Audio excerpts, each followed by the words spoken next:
Gumulantang sa buong sansinukob ang pinaka-eskandalosong video na pilit na ibinaon sa limot ngunit ngayon ay sumambulat na sa lahat ng social media platforms.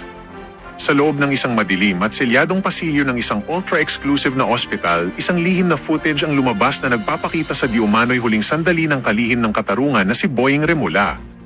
Ayon sa ating mga espiyang nakatago sa dilim, tila tumigil ang pintig ng puso ng mga nakasaksi nang makita ang isang figurang balot ng puting tela habang inilalabas sa likod na pinto. Hudyat ng isang katotohanang sadyang nakapanghihilakbot at pilit na itinatago ng mga naghaharing uri sa departamento. Hindi na mapigilan ng milyong-milyong netizens ang pagbuhos ng kanilang matinding iyak at hagulgol habang mabilis na kumakalat ang nasabing video na tila wildfire sa bawat gadget at telebisyon.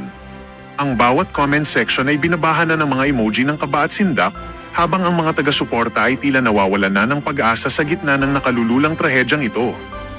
Bakit nga ba nananatiling tahimik ang Malacanang at bakit pilit na itinatago ang tunay na kalagayan ng kalihim kung ito ay hindi pa ang kanyang huling hininga? Ang bawat segundo ng bidyong ito ay tila isang pako sa kabaong ng katarungan na nagpapayanig sa bawat Pilipino na uhaw sa sagot. Ito na nga ba ang huling revelasyon na magpapabagsak sa buong sistema o isa lamang itong madilim na panaginip na ayaw magwakas para sa sambayanan? Wala nang kukurap at wala nang bibitiw dahil anumang sandali mula ngayon ay ilalabas na ang selyadong bersyon ng footage na magpapatunay sa nakapanghihilakbot na sinapit ng opisyal.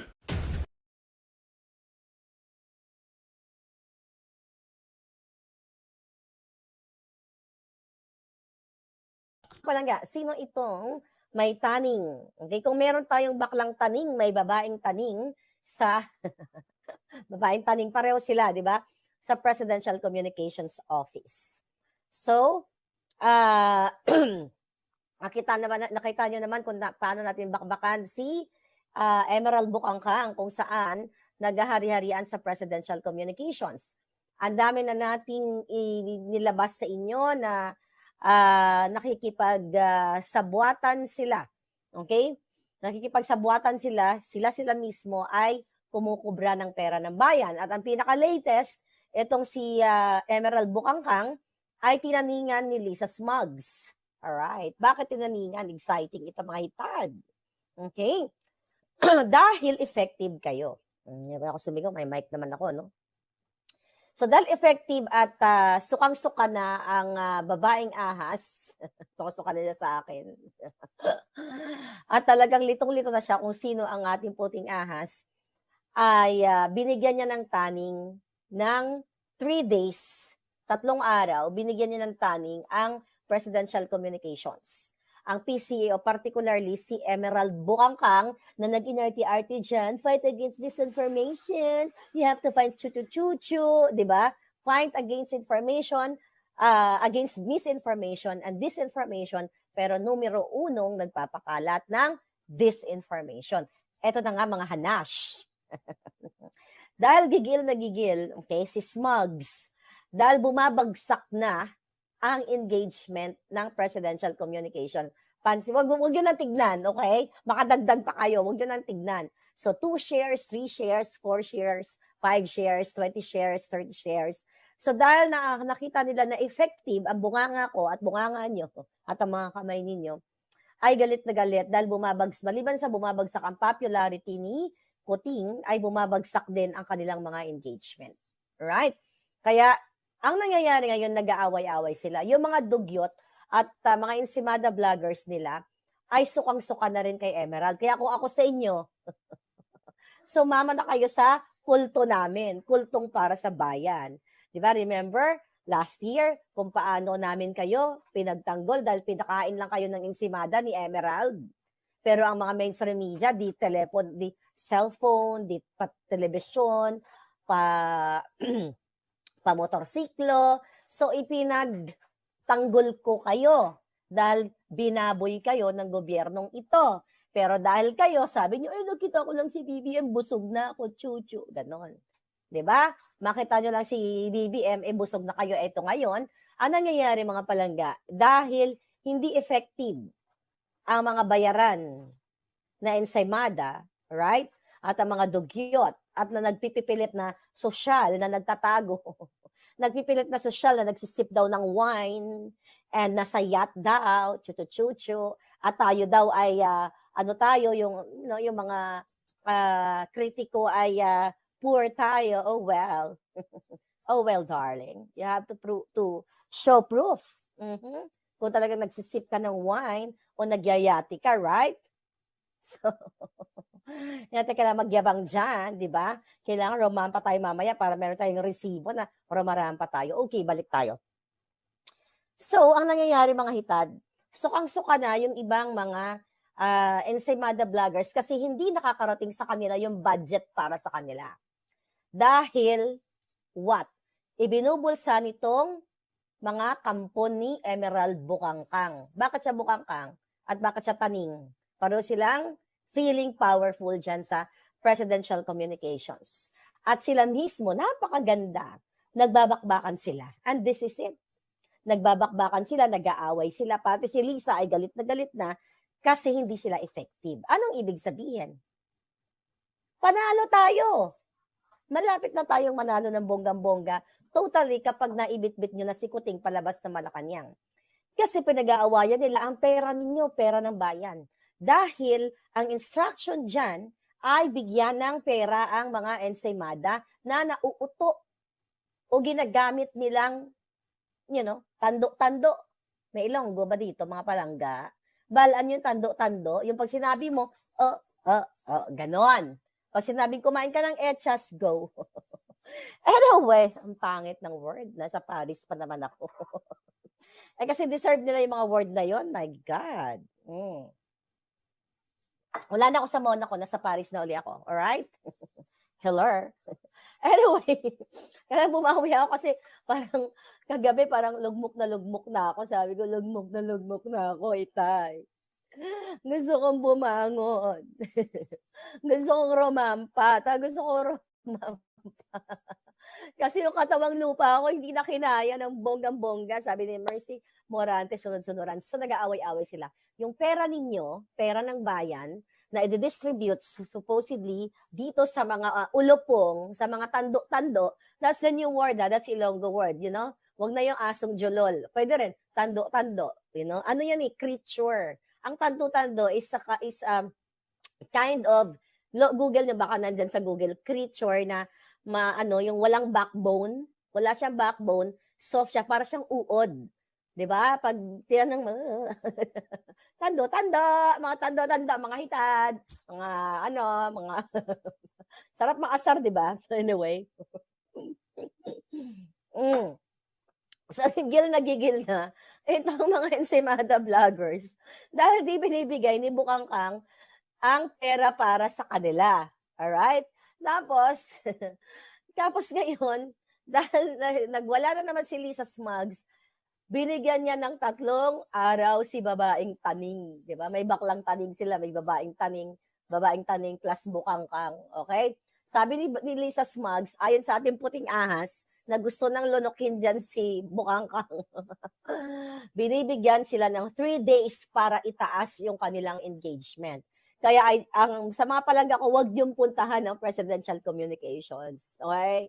Wag yung puntahan para lalong masuplak si babaeng Taning, si Emerald Bukangkang. Wag yung i-click, wag yung puntahan muna si Kuting. Alright? Wag yung siyang puntahan para lalong mapraning si Bukangkang at si Lisa Smugs.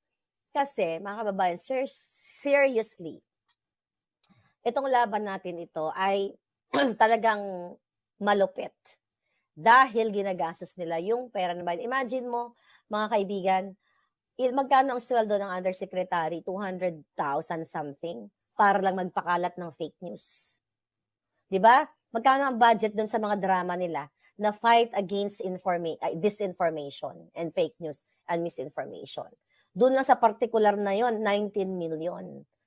Para saan yung 19 million? Hindi yon budget para i-educate ang mga kabataan, kung paano mag-detect ng mga ng fake news o paano malaman kung ito ba ang ito bang mga binabalita sa mga kung saan man ay tama. So binadgetan sila ng ni Lisa Smugs. Okay? Hindi yun para i-educate ang taong bayan o educate yung mga kabataan. Here is 19 million. It's all BS. That 19 million is napupunta sa mga kepay nila sa kay Bukangkang at sa iba pang mga kasabwat na dyan France, 'di ba? Diyan kamukha na yan yung aparador, mga tatlong aparador kasi lamon sila ng lamon ng pera ng bayan. Then nandiyan dyan si Emerald na tagahawi lang naman ni Kuting yan pero gumagastos ng 200 sumisweldo ang sa bayan ng 200 plus then extra mga budget. So napupunta yung pera sa kanila. Instead na mapunta talaga sa tamang puntahan, which is nga yung sinasabi nila kaya sila nagkaroon ng what do you call it? Fight against disinformation para matuto tayo o mga bata na mag-detect. Pero sabi ko nga, sila yung nagpapakalat ng disinformation kasi yung pag-chap-chap pa lang ng tinain ni Lisa. Yung paggurgur pa lang ng tiyan ni Lisa, paggurgur ng braso, paggurgur ng, lahat ginugurgur, that's already misinformation. Nakakaloka ka, bukang kang. Diba? I don't like pancit. It's so malamig. Diba? Ganyan sa dyan. Ganyan sa dyan sa presidential communications. Kaya buwisit na buwisit sa kanya yung mga tao nakapaligid din sa kanya. Tignan mo, yung puting ahas na nakapaligid sa kanya, nag-report sa atin, I don't like pancit. It's so malamig. Bigaon, homeless ka gani. Diba? Nakakaloka. Natawa tuloy itong hita dito. Wala kang ang bahay. Ayaw mo kumain ng malamig na pansit. Oh, kipay-kipay ka nga, kadi ka nga, 'di ba? Nangahunting ka nga ng mga lolo bells. Oh, hello. Nasaan mo kumain ng malamig na pansit? Paral ka nga ni Kuting. Ayaw kumain ng malamig na pansit, tapos ayaw mo ibigay sa mga ensimada yung party nila. Ibigay mo. Oh, pera naman namin yan. Mga hinayupa, 'di ba? So, yun nga mga palangga, binigyan siya ng taning ni Lisa Smugs, pare-pareho sila mga salot sa bayan, na kailangan pataasin daw ang engagement ni Kuting at ang kanilang presidential communication. So, don't go, sabi ni Ma'am Raga, so feeling no microwave. Oo nga, katsipan, di ba? Walang microwave. Regalo ko yan ng microwave. Pasok ko siya sa, siya ang iinit ko. Siya kaya iinit ko sa microwave. Nasaan si Bertilot? Sabi ni Razel. Dito ba si Bertilot? Punta ako doon mamaya, Razel. Ayaw ko sa mga yun. Ayaw mo na sila magrampa sa bato-bato ni Puso. Basta ako rumarampa. Ako sa gusto kong rampahan. But, since nag-comment si Razel, let's talk about Puso muna. And, Bertilot. Being here in Paris. I'm back in Paris, mga palangga. Dito muna ako. Actually, 2 bansa lang pupuntahan ko, Monaco and Paris. Yun talaga yung sa itinerary ko. Sa mga susunod na Switzerland, Luxembourg dapat pupunta. Dapat pupunta ako London. Kaso lang, hindi na kinakaya ng powers ko. Kaya ako bumalik sa Amerika at magbanat uli ng boto para mayroon tayo pang travel. Anyway,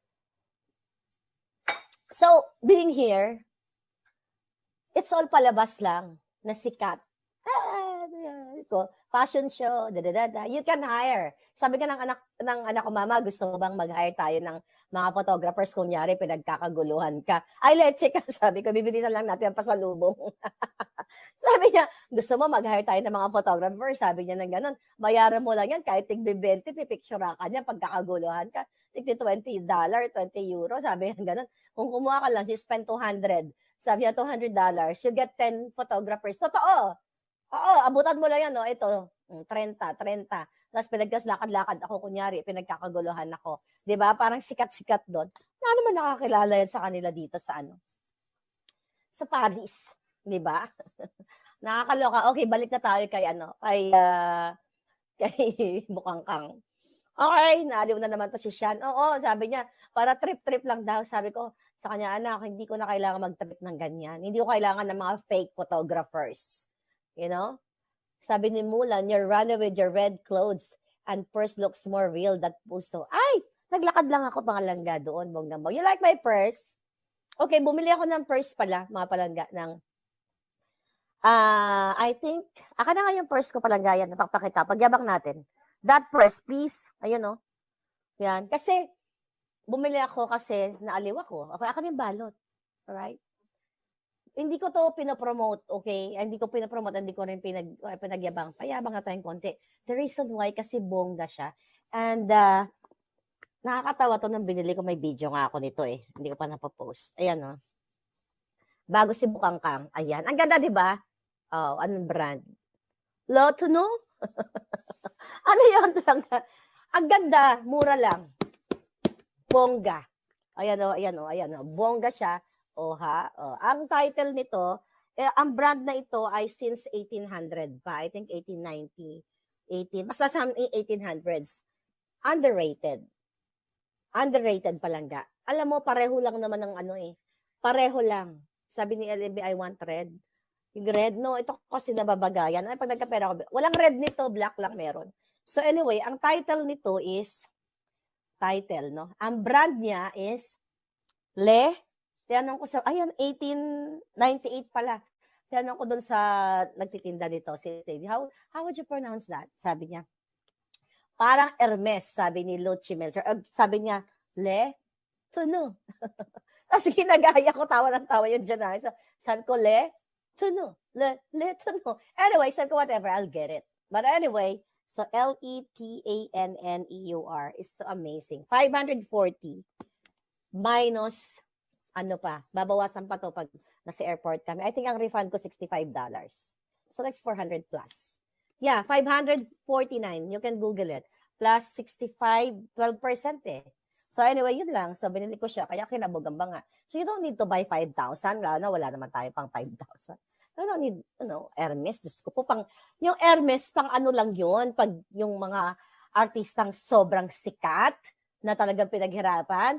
At ang Hermes, yung nakakabili niyan, yung mga magnanakaw sa kaba ng bayan. Alright? At yung mga super rich talaga. Hindi mo kailangan i-push to yung sarili mo na gusto mo maki-level sa kanila. It's not about the brand. It's about how you carry yourself, darling. Daran! Letonu!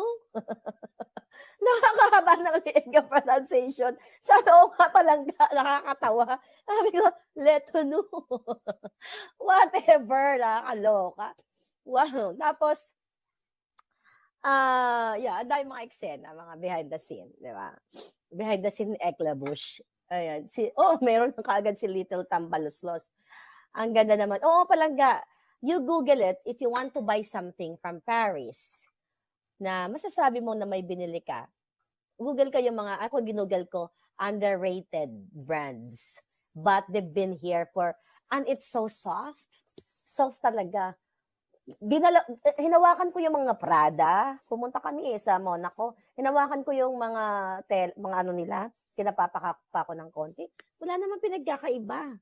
It's not about the brand. It's about your alindog and how you carry yourself na ika nga. Diba? Diba? Oy, thank you doon Thank you doon sa pag-like sa picture ko Doon sa naka-red ako, diba? Red na red, diba? Mga nabudol ni Kuting. Anyway, alright. Maayong nga adlaw, Romeo Tupas, you carry it like a great brand, Miss Maharlika, sabi ni Mulan.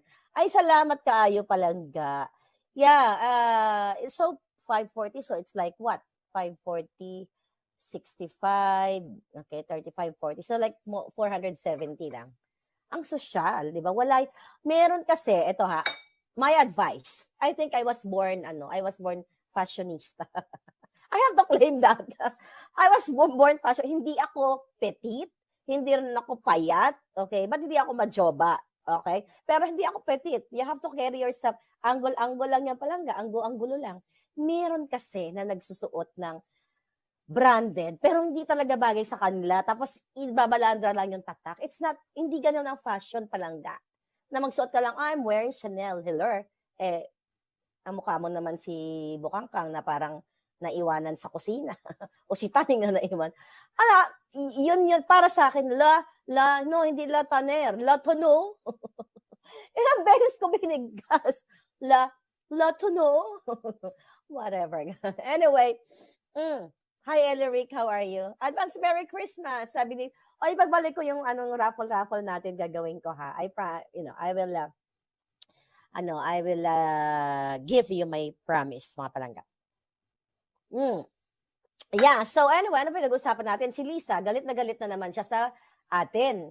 Kasi nga, dahil effective tayo. And I'm so happy. Sabi ko nga sa puting ahas ko, swerte pa sila, hindi ko sila minamayat-maya at nagta-travel ang alindog ko ngayon. Kahapon, dapat mag-vlog tayo. Kaya lang, hindi na kanaya ng alindog ko. At ang dahil mga information sinisend sa akin. Ay, saka na lang yan, pagbalik ng LA, saka na natin basahin yung mga hitad na. But one thing for sure, we are very effective, mga palangga. Latuli, sabi ni Sean 19. Si Butod, hindi kaya mag-social. Yes, dugyo talaga. Sabi ni Zaggy, dugyo talaga si Lisa Smugs. Mas gaga daw ang nagpupulburo ng smugglers. Oo naman, palangga. Little tambatot si Charis. Para may drama si Charis. Ano yung sinabi niya? Hindi ko pa napanood, nakita ko kay Kaloy. Ano man sinabi niya about sa akin? Si Sandro? Ready ka na ba, Sandro, sa akin? Yan yung nambobogbog manang-mana sa nanay niya. Buongiorno, sabi ni Neni Ayag.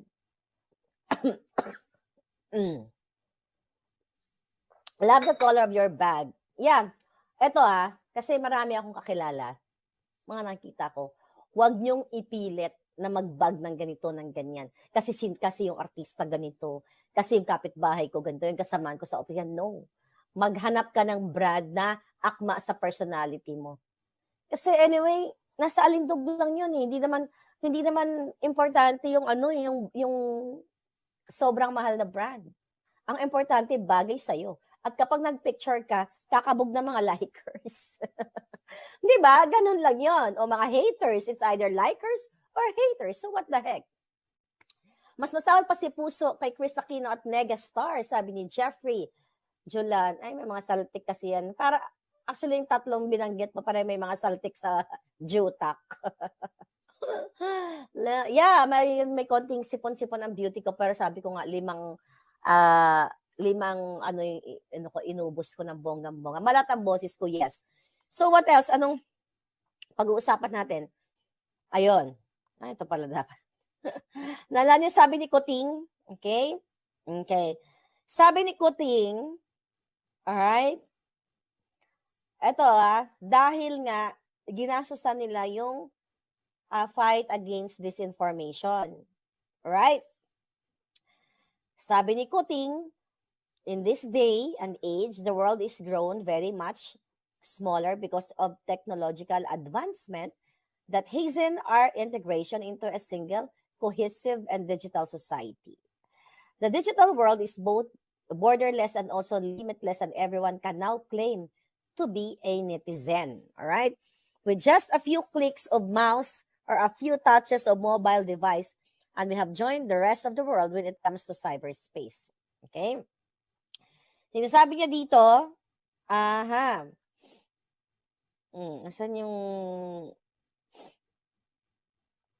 sabi niya, and this is why, sabi niya, they say the internet is a great equalizer because the traditional media, for example, if you read an article that you're interested in or that you would like to comment on, that you would like to respond. So you write a letter and you say, dear editor,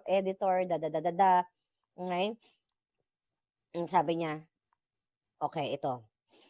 Sabi niya, and there was very little that you could do to find out kung ano daw yung right news o fake news.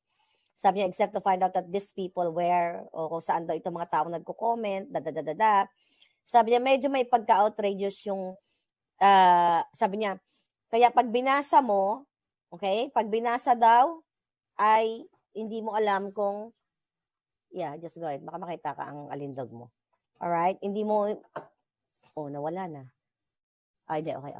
So anyway, they spend money for that, fighting against misinformation.